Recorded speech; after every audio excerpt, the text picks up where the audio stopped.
Bismillahirrahmanirrahim. Assalamualaikum warahmatullahi wabarakatuh.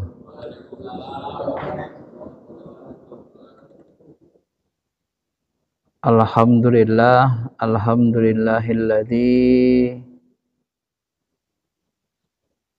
ala ni'matil iman wal islam wal ihsan wal afiyah wal ilmi wal ma'rifah.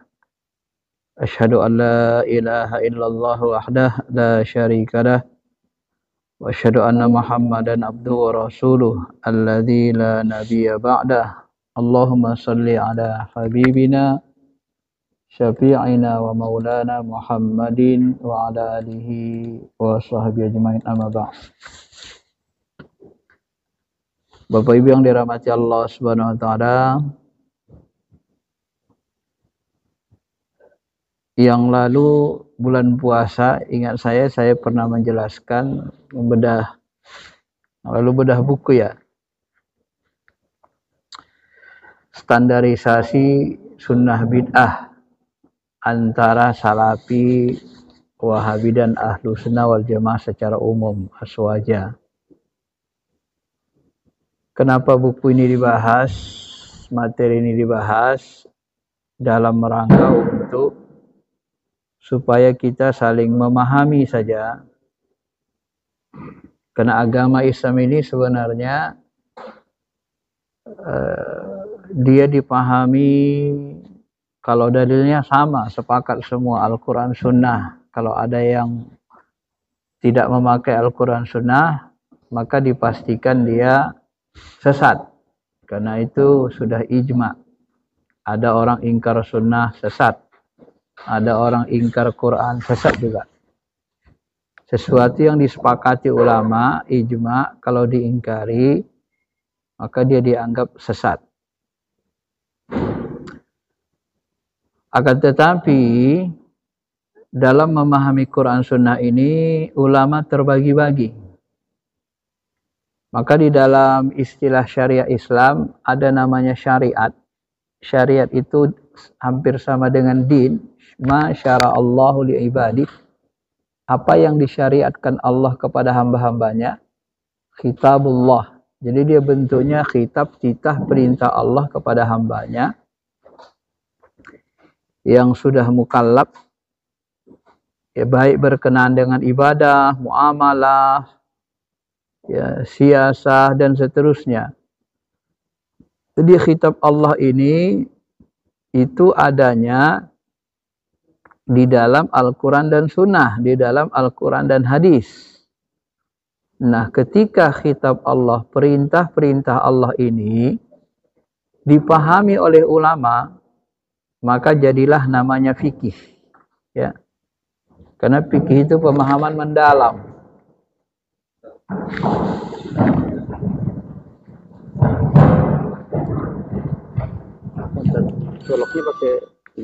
Jadi Bapak Ibu yang dirahmati Allah Subhanahu wa taala, Al-Quran dan Sunnah, Al-Quran dan hadis itu bahasa lainnya dia bahan baku, ya.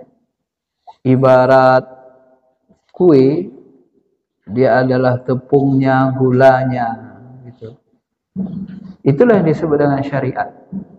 Maka kalau ditanya syariat Allah itu ada berapa? Satu. Agama kita ada berapa? Satu, Islam aja. Syariatnya satu. Lalu kalau ditanya fikih itu ada berapa? Kalau ditanya fikih maka jawabnya beragam. Ya, fikih mazhab. Maka nanti Bapak Ibu, kalau muncul misalnya ormas Islam, ada namanya Muhammadiyah, ada namanya NU, ada Persis, ada macam-macam. Ini semuanya bukan syariat Islam. Ini semuanya adalah pada tataran wilayah fikih. Jadi apapun namanya harakah Islam itu semuanya tataran fikih. Salafi yang disebut dengan salafi, manhaj salaf, itu bukan, tidak bisa disebut dengan syariat Islam. Kenapa? Misalnya Said Ramadan Al-Buti, beliau mengatakan sebenarnya manhaj salaf itu tidak ada. Kenapa beliau katakan tidak ada? Karena manhaj salaf itu dipahami berbeda-beda oleh ulama. Maka sebenarnya tidak ada bakunya, ukuran bakunya tidak ada. Yang ada adalah masa salaf. Jadi salaf itu bukan manhaj, tapi masa, kurun, waktu, 3 generasi, sahabat, tabi'in, tabi'in.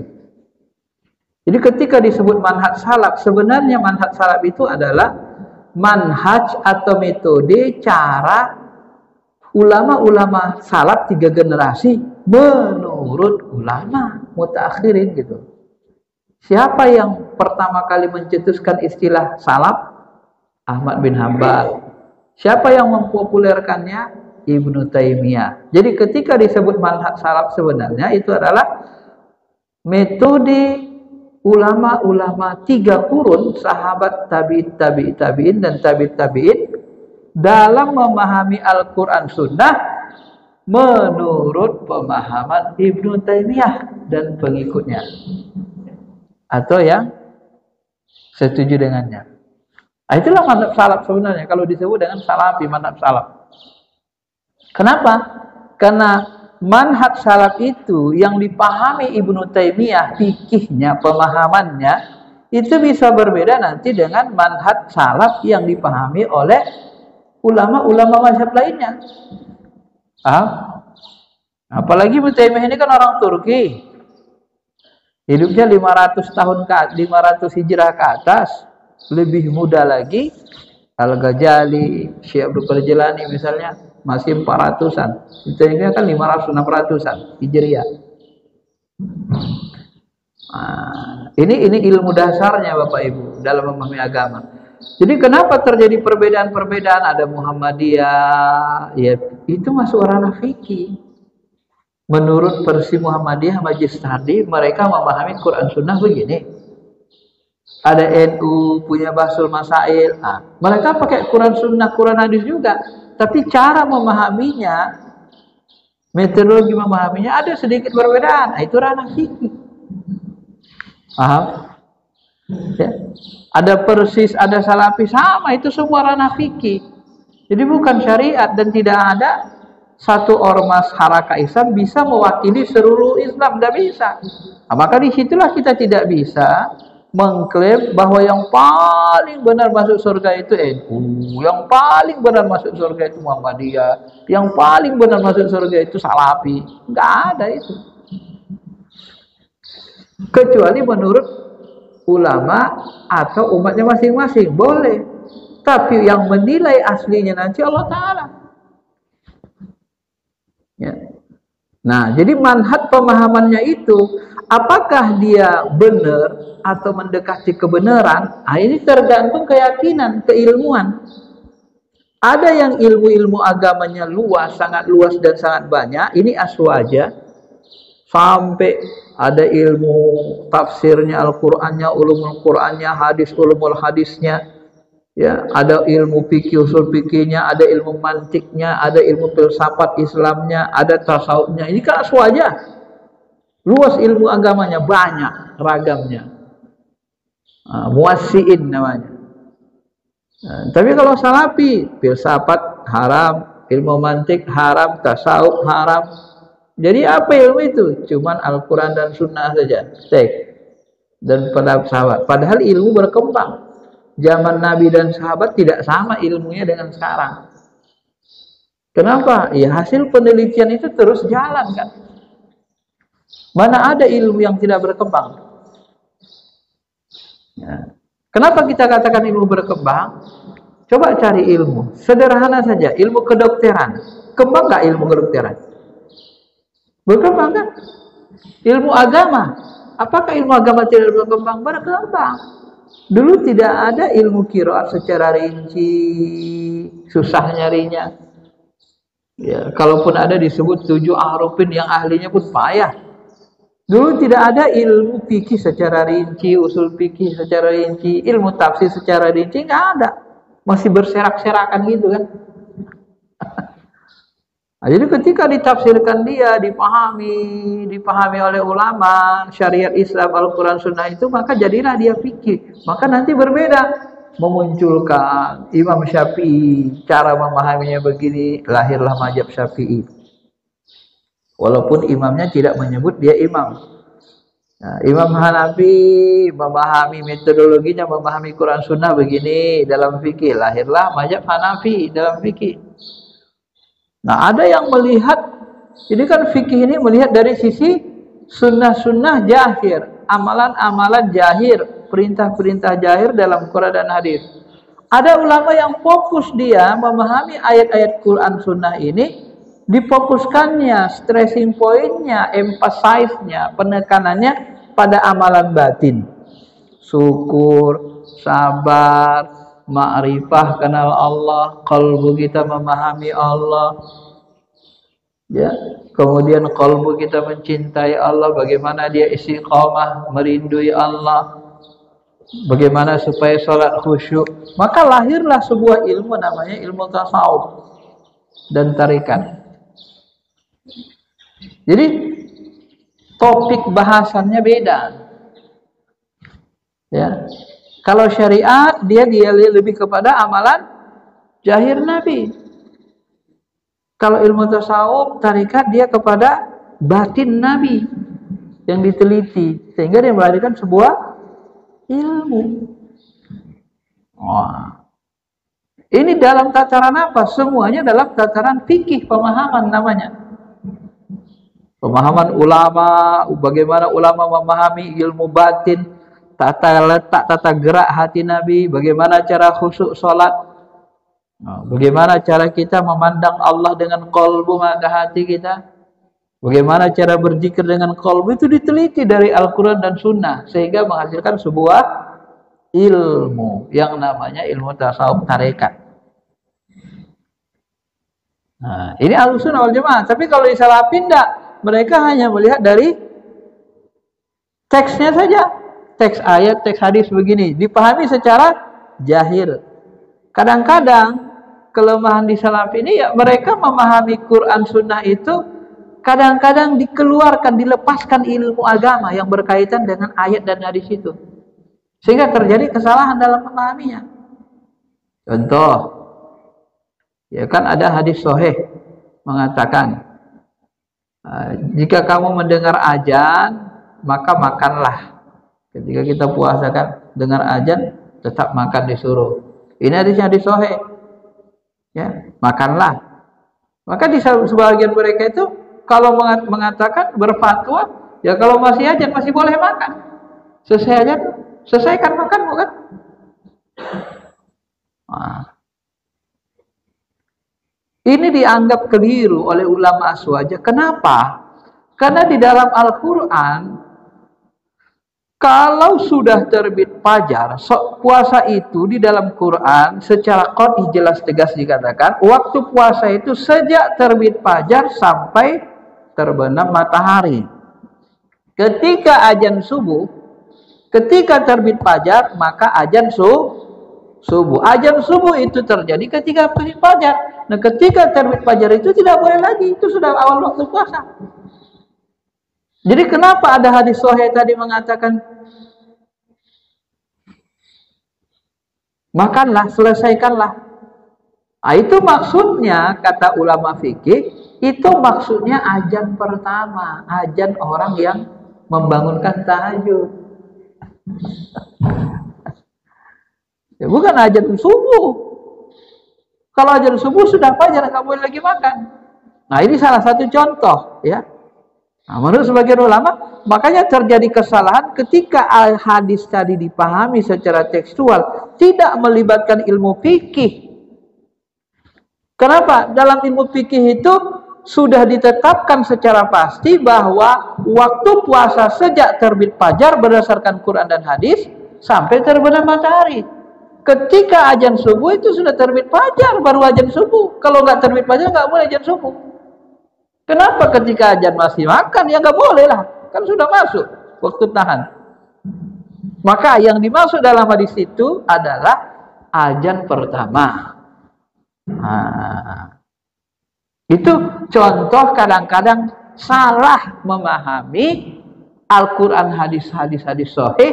Kenapa? Karena dipahami secara tekstual, dikeluarkan dia dari ilmunya, tidak dilibatkan ilmu fikihnya. Karena ilmu fikih ini diciptakan ulama, rekreasi ulama berdasarkan Al-Quran, hadis yang mereka hafal, mereka teliti.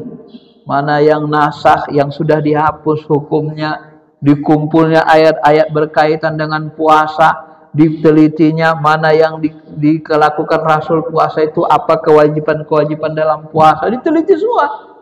Puasa itu maksudnya apa, definisinya apa, macam-macam puasa apa, mana yang wajib, mana yang sunnah, yang nadab. Mana yang tidak wajib, mana puasa itu yang boleh kita robah-robah bahagiannya, mana yang tidak boleh, yang wajib-wajibnya. Kalau pikir begitu, dia dalam itu, dia teliti. Kalau salafi kan kadang, kalau kita perhatikan, mereka tidak meneliti seperti itu, lebih kepada mana ayatnya, hadisnya, dalilnya, tapi selalu dipahami secara tekstual. Maka kadang-kadang terjebak pada kesalahan. Kenapa? Karena tidak menguasai membaca fikihnya dulu. Pemahaman ulama ahli, tabi'in, ulama fikih mazhab. Ya, seharusnya ada bahasa modern sekarang itu. Apa dia bilang? We stand on shoulder of the big giant. Kita berdiri di atas bahu-bahu raksasa-raksasa zaman. Artinya apa? Kita berilmu ini harus menguasai dulu ilmu ulama-ulama salaf. Ya. Setelah kita kuasai, kita berdiri di atas ilmu mereka, bahu mereka, barulah kita memahami, mengembangkan pemahamannya, atau memilih mana yang paling pas dalam konteks kekinian gitu. Nah, kadang kan kita enggak, pemahaman ulama salaf, ulama mazhab ini kita abaikan, kita lupakan, kita langsung kepada Al-Quran hadis. Kita anggap Quran hadis itu langsung turun ke kita, seolah-olah Nabi berhadapan sama kita ngomongnya. Padahal konteks ayat hadis itu kadang-kadang turunnya ada konteksnya, tidak semua bisa dipahami secara tekstual seperti tadi. Kalau dalam Quran misalnya, Ainama tuwallu fasamma wajhullah, kemanapun kau hadapkan wajahmu, di situ ada wajah Allah. Nah, orang yang tidak belajar fikih tapi belajar Quran, belajar hadis langsung, dia pasti mengatakan, ini ayat jelas mengatakan dimanapun kita hadapkan wajah, di situ ada wajah Allah. Berarti kalau kita menyembah Allah, kalau kita sholat, tidak wajib, tidak perlu menghadap kiblat. Karena kiblat itu bukan tempat wajah Allah. Kiblat itu tempat Ka'bah, rumah Allah. Kenapa? Karena di mana-mana ada Allah kan, kemanapun kita hadapkan wajah. Maka dia katakan kiblat itu nggak wajib. Terserah aja mau sholat kemana. Benar nggak? Secara tekstual benar kan? Sesuai ayat kan? Tapi secara ilmu ini sesat. Dalam ilmu fikih ini sesat. Kenapa sesat? Karena ayat ini turun ada asbabun nuzulnya. Ayat ini turun ketika sahabat berada di padang pasir, tertutup awan, gelap, tidak tahu kemana arah kiblat. Sehingga mereka sholat menduga-duga. Yang sebagian ngarah ke timur, sebagian ngarah agak ke barat. Baru turun ayat. Setelah itu kan mereka bingung. Akhirnya macam mana sholat kita tadi? Jangan-jangan enggak sah. Baru turun ayat. Ainama tuwallu fasamma wajhullah. Kemanapun kau hadapkan wajahmu, di situ ada wajah Allah. Artinya apa?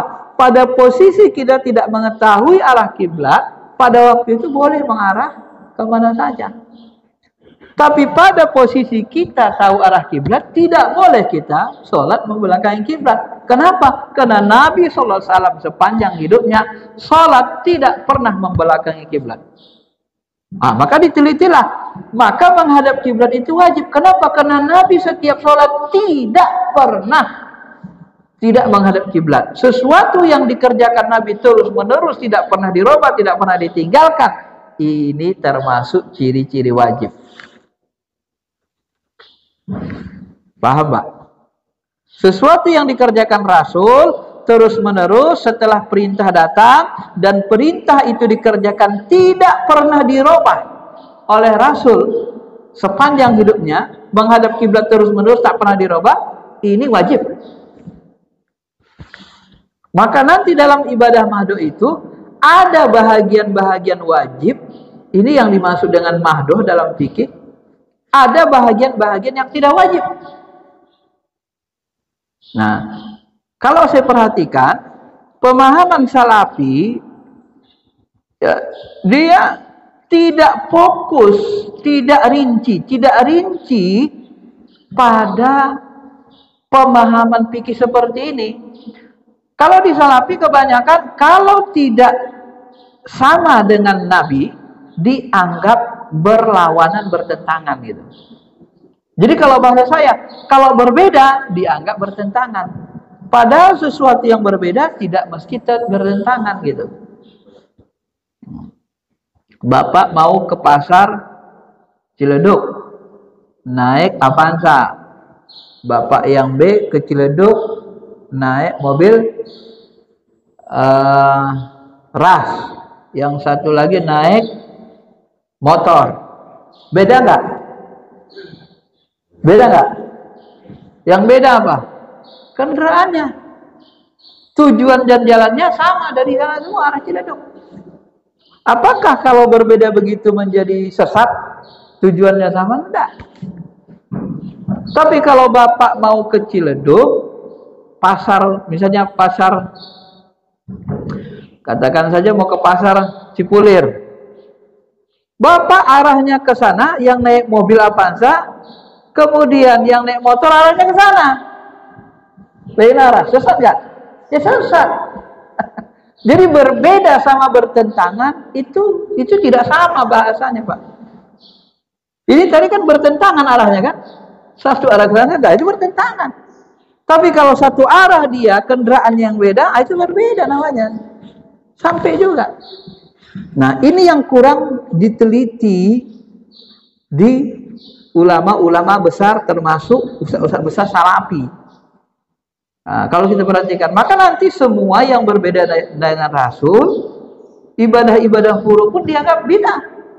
Al-Khalifatul Ula Amirul Mu'minin Sayyidina Abi Bakr Siddiq radhiyallahu anhu.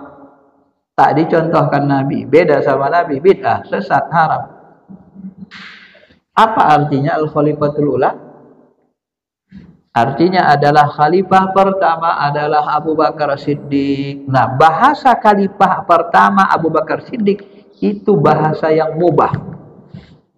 Tidak ada bahasa kesesatan di situ. Diucapkan sesudah sholat tarawih, pengantara.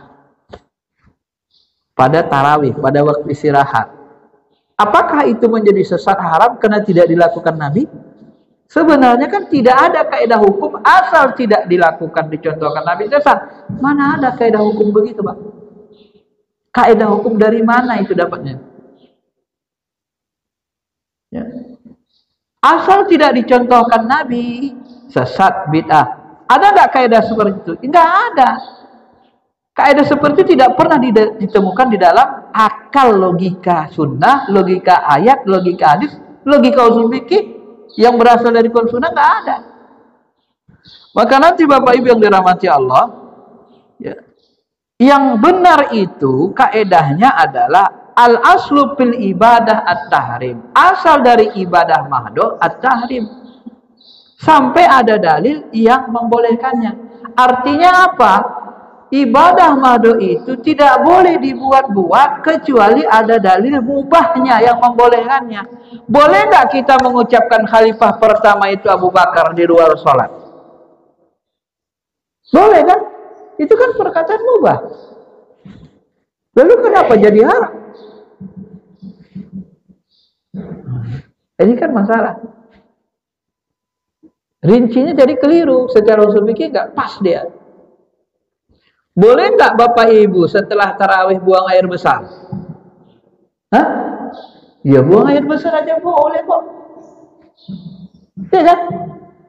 Kecuali Bapak pas ruku ngomong Al-Khalifatul Ula Amirul Mu'minina Sayyidina Abi Bakar Siddiq. Baru sesat. Kenapa? Karena doa bacaan ruku bukan itu. Doa bacaan ruku sudah ada, khusus diajarkan Nabi. Paham? Paham ini sampai sini? Nah, ini usul fikihnya. Maka kelemahan di Salafi Wahabi ini kalau kita perhatikan berawal sebenarnya mereka kurang memahami atau tidak setuju dengan hukum yang 5 yang dibuat ulama usul fikih, usul fikih. Wajib, sunnah, makruh, mubah, haram. Ini kaedahnya ini kurang dipahami secara rinci sehingga menyebabkan kesalahan nanti. Wajib, apa arti wajib? Wajib itu perintahnya adalah hatman. Ya, perintah wajib itu jelas tegas. Nah, di buku ini ada disebut nih. Di halaman 39. Nah, biar enak definisikannya. Nah. Nih. Apa yang disebut dengan wajib? Wajib itu adalah perintah yang sifatnya lazim, pasti, keras, tegas. Jadi perintah Allah itu pasti, mudah dipahami, sudah pasti, enak memahaminya. Keras perintahnya itu, tidak lembek, tidak anjuran, tegas, sehingga kalau kita tinggalkan dosa atau sesuatu yang dituntut oleh syar'i, oleh Allah dan Rasulnya untuk dikerjakan mukallaf secara pasti. Contohnya apa? Misalnya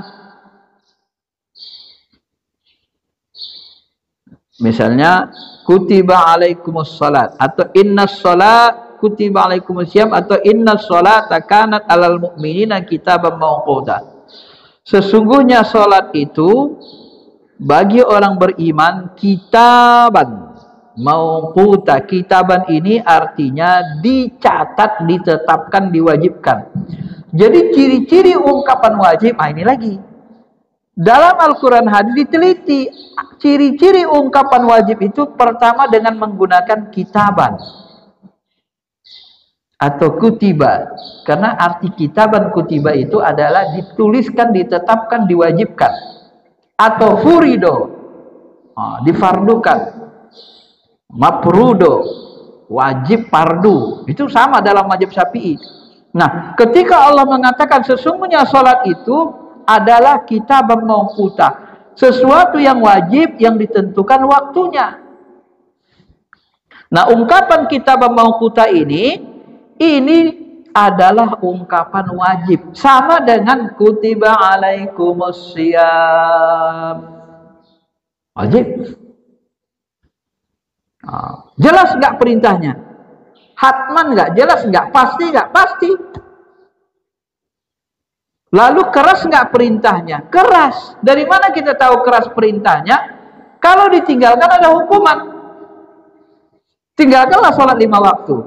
Nah, dalam hadis sahih kan disebut sholat 5 waktu itu sholawatul khams sebagai rukun Islam. Nah, di sini nanti hadisnya tidak kita cantumkan, nanti kita tambah. Jadi sholat 5 waktu itu termasuk rukun Islam. Kitaban mawquta, yang dimaksud di sini sholat yang diwajibkan itu adalah sholawatul khamsi dalam hadis sahih, sholat yang 5. Nah, ketika kita menyebut misalnya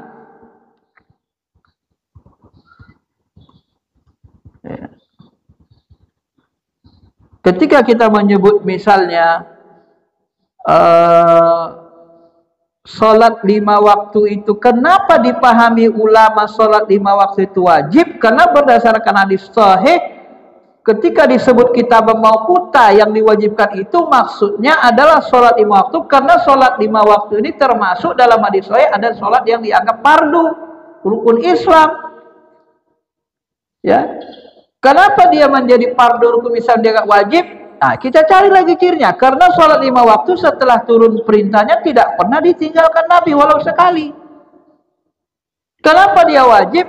Karena sholat 5 waktu ini kalau ditinggalkan ada hukumannya. 10 tahun pukul, udah dewasa boleh diusir dari rumah. Dunia ada hukumannya. Di akhirat, masalakakum fi saqar. Kenapa kamu masuk neraka saqar? Qalu lam lakum minal musallin. Karena kami tidak sholat. Karena mereka tidak sholat. Jadi karena ada hukuman nerakanya dan ada hukuman di dunianya, ini kan menunjukkan bahwa perintah ini tegas. Kalau nggak keras, nggak tegas, kan tidak ada hukuman kan, Pak? Ya kan? Nah, nggak ada hukumannya, berarti nggak tegas. Contoh nggak ada hukumannya apa? Sholat witir, sholat duha. Nabi melakukan sholat duha? Iya. Witir? Iya. Ada nggak hukumannya, ancamannya dari Nabi, dari Allah dan Rasulnya? Tak ada. Nah, ketika tidak ada hukumannya, berarti perintahnya tidak keras, tidak tegas. Kalau tidak keras, tidak tegas, tidak ada hukuman, berarti dia anjuran. Oh, begitu menelitinya. Jadi meninggalkan yang anjuran, apakah dia sesuatu yang berdosa? Tidak, karena tidak ada hukumannya.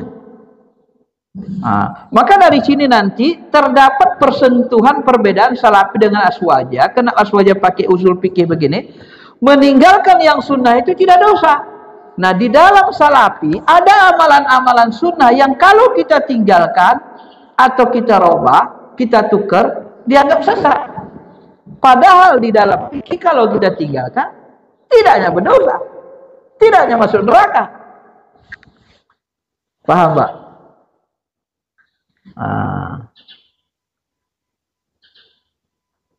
Misalnya habis sholat, subhanallah, subhanallah, zikir 33. Itu sunnah. Ya, sunnah yang sunnah atau sunnah yang nadab. Kalau bahasa fikihnya, sunnah itu dikerjakan berpahala, ditinggalkan tidak dosa. Dosa tak kita tidak berzikir subhanallah, alhamdulillah 33 kali? Tidak. Kok yakin kita tak berdosa? Karena tak ada ancamannya. Ya kan? Oke. Meninggalkannya nggak berdosa. Lalu habis sholat kita baca Fatihah. Kan orang itu kadang habis sholat Al-Fatihah, Bismillahirrahmanirrahim, Alhamdulillahirabbil alamin. Pertanyaannya, boleh nggak habis sholat baca Fatihah? Hah? Kalau salafi bilang kan bid'ah, karena itu ibadah mahdoh, tak dicontohkan Nabi, kan gitu. Kalau bid'ah berarti haram. Haram nggak baca Fatihah sesudah sholat? Secara fikih, secara fikih tidak. Kenapa tidak haram? Karena Fatihah firman Allah. Kenapa tidak haram? Karena membaca Fatihah sesudah sholat bukan waktu haram. Kok tidak waktu haram? Karena baca Quran, baca Fatihah itu bebas waktu. Tidak ada alasan mengharamkannya di situ. Tapi tidak dicontohkan Nabi. Kan nggak dicontohkan Nabi, itu ibadah mahdoh. Itu kan ibadah sunnah, ditinggalkan saja nggak dosa. Nggak masuk neraka.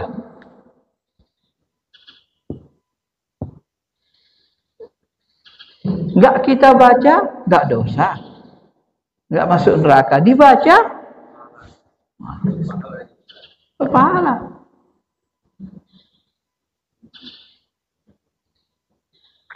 Nah, di sini nanti perbedaannya, Bapak Ibu. Ya. Jadi kalau salafi dianggap ibadah mahdoh, walaupun yang puro gitu, yang sunnah, yang nadab gitu, ya harus persis. Oh enggak, dicontohkan Nabi, beda sesat haram. Diharamkannya. Tahu Bapak Ibu apa definisi haram? Saya takut atau khawatir juga mereka nggak ngerti apa itu haram, ciri-cirinya, sehingga gampang mengharapkan sesuatu. Nah, kita ambilin definisi haram. Apa yang dimaksud dengan haram? Nah, ini harus paham hukum yang 5 sebelum kita banyak mengisbatkan hukum, menghukumkan segala sesuatu. Haram itu kebalikan dari wajib. Kalau wajib perintahnya hatman pasti tegas berdasarkan Al-Quran dan hadis sahih, ya, dalil yang sahih, ya.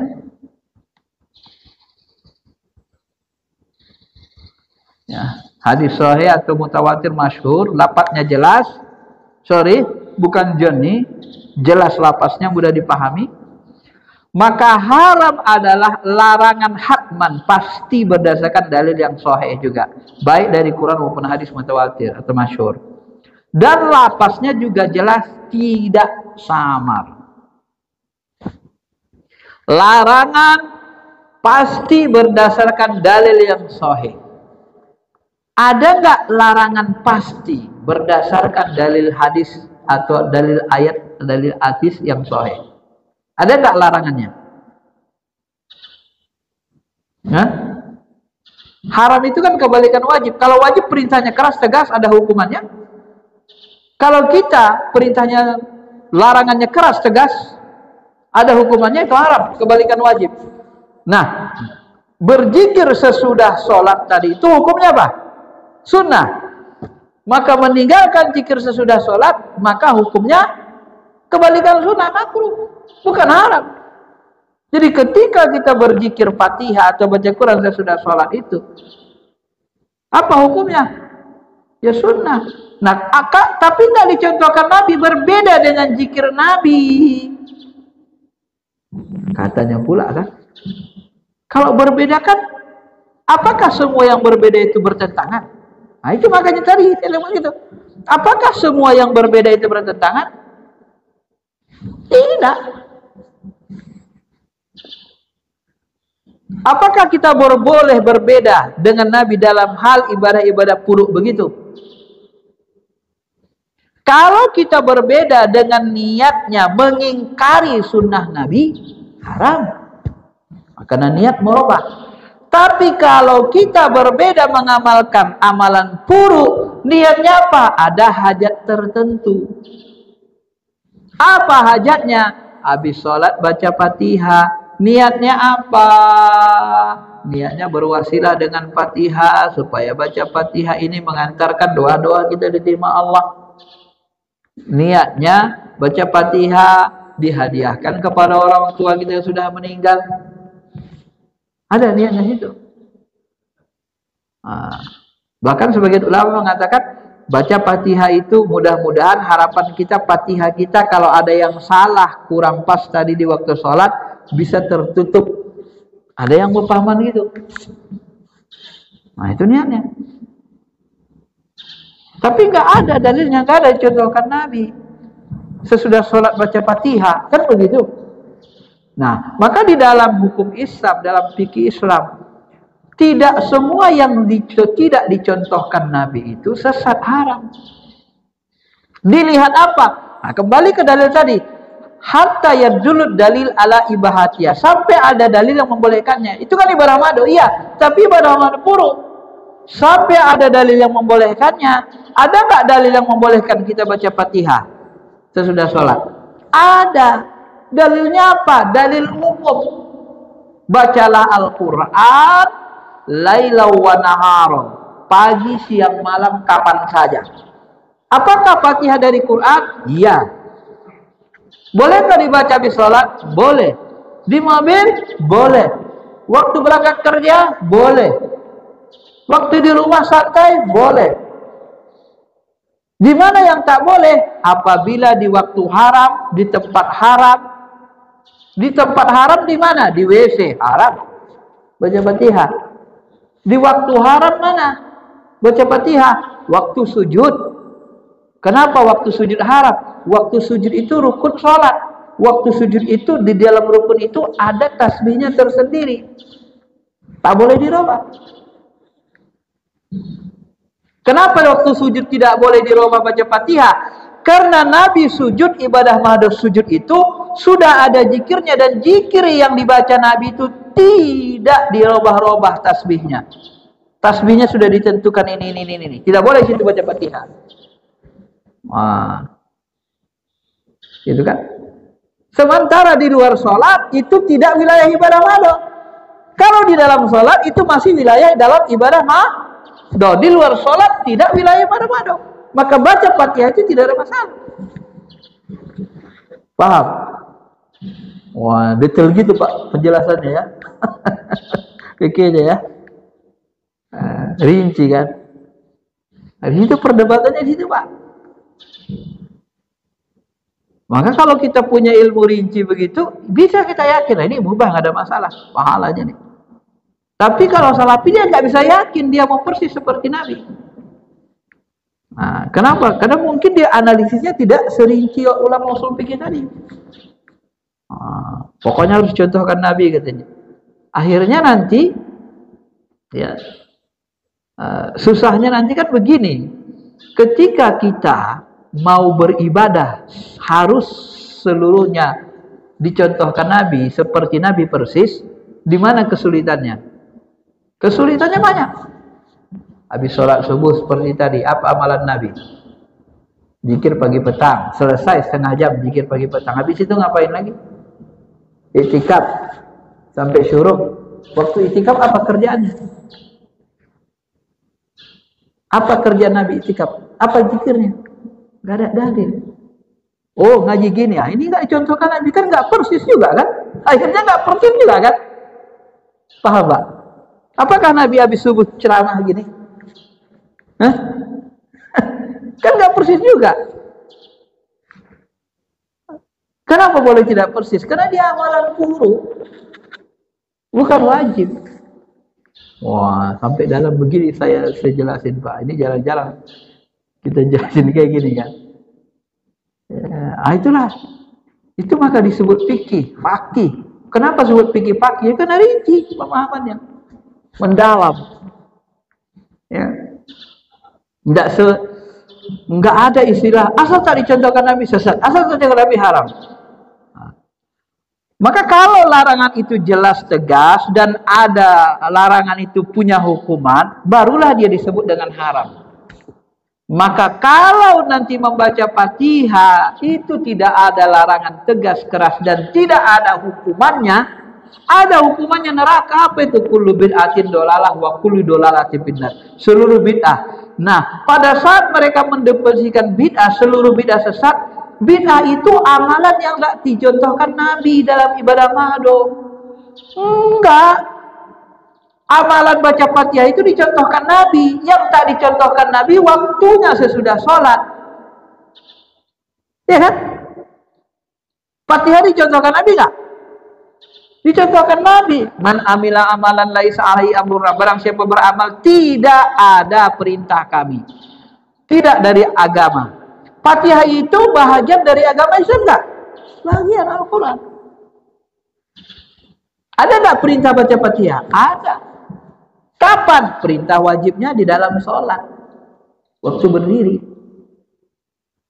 Perintah sunnahnya, nadabnya kapan saja. Kan gitu kan? Kan ada perintahnya. Maka hatta ya dulu dalil ala ibadiyah, sampai ada dalil yang membolehkannya. Ya boleh enggak? Ada enggak dalil yang membolehkan baca Fatihah sesudah sholat? Ada. Dalilnya apa? Dalil umum. Wah. Enggak boleh dikhususkan. Nah, ini jadi masalah lagi. Kalau Syatibi dia tidak boleh dikhususkan. Nanti dia jadi amalan sunnah, merubah sunnah.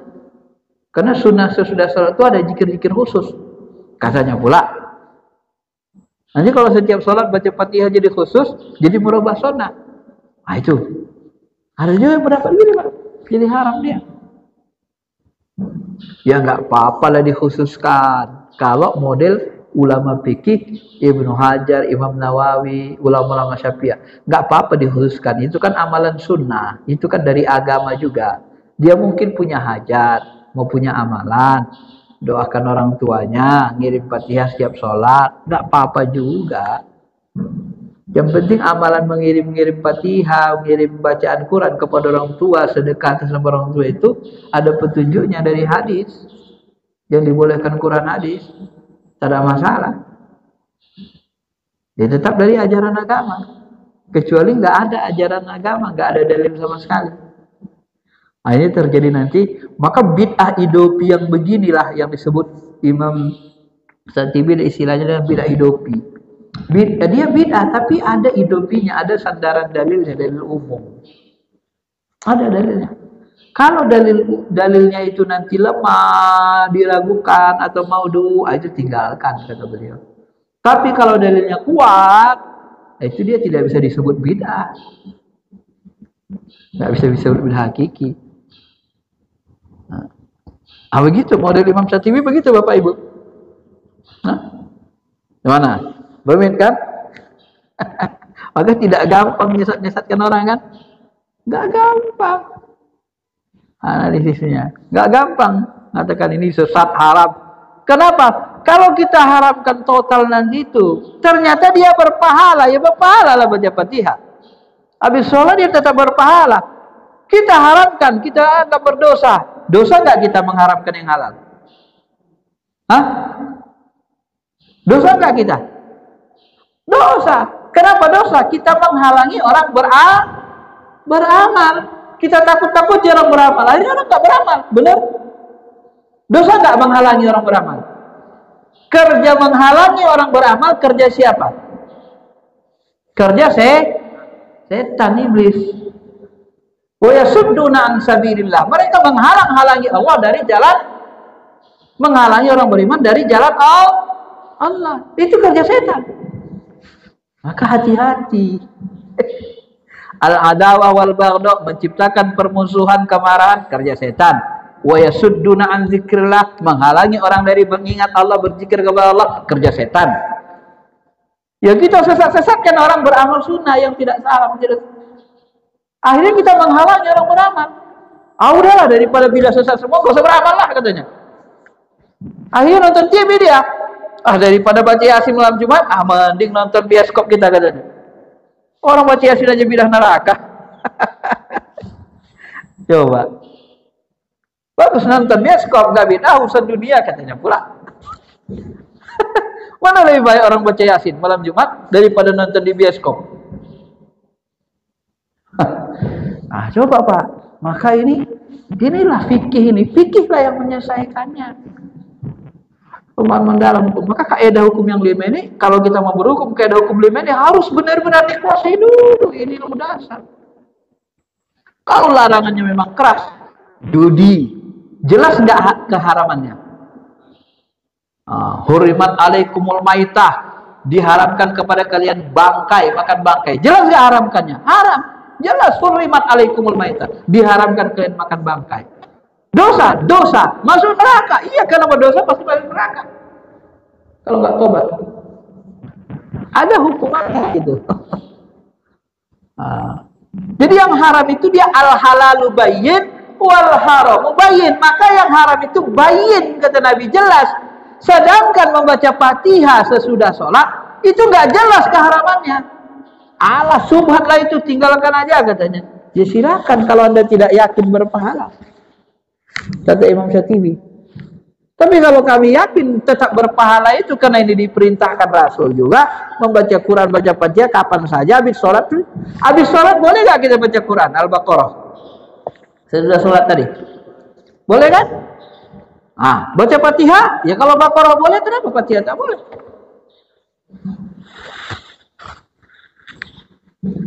Paham sampai sini? Ini yang sedikit ini aja sudah sangat rinci begitu Pak memahaminya. Ya inilah disebut dengan fikih tadi. Baik. Saya kira itu saja dulu.